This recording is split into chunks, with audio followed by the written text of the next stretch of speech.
ma jäin väga rahule, mul läks väga hästi. Ma olen vist U17 esimesel kohal olen praegu. Olud olid väga-väga rasked ja väsitavad. Siuke chopine meri oli ja jah, väga raske oli. So, Marianne, tell us about today. How did you feel and how was your racing? I love strong weather, and this was just about maybe at the limit at times. But I made very good driving. Reaches were difficult with this kind of strong conditions, but I think that both crew did a great job even being able to run the race in these conditions. Waves were like 2-3 meters at times. I know you came here to practice your starts, so are you happy with your starts? Oh yeah, yes, the starts were good especially the first round, yes. Did you have any situations like with any other sailors? There was one close thing. Somebody went down in front of me and I just managed to pass him. My sail was almost touching his head, but not quite. That was the closest.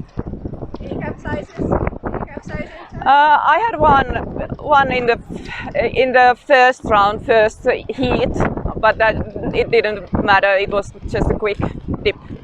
But I don't recall if I had any other. Okay, so it's good to have you. Thanks. Thank you for the competition. It's nice to come to Estonia always. Nii, Rolle, räägi meile täna, kuidas sul läks ja mis sa võistlusest arvasid? Kokkuvõttes ma jään tulemusega rahule, ma saavutasin 3. koha.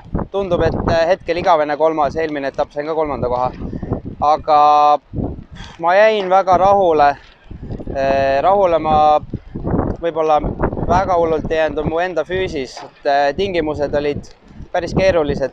Tuul oli, lõpus oli väga tugev tuul, lained olid väga suured. Ja pigem enda füüsise taha ei hakkasid lohakusvead tulema. Nii et see, et meil natukene varem päev lõppes, see oli pigem mulle kasulik. Ja kas sul meeldis pigem see võistlus rohkem või eelmine? Kas sul meeldis rohkem tugevad või nõrgemad tuuled?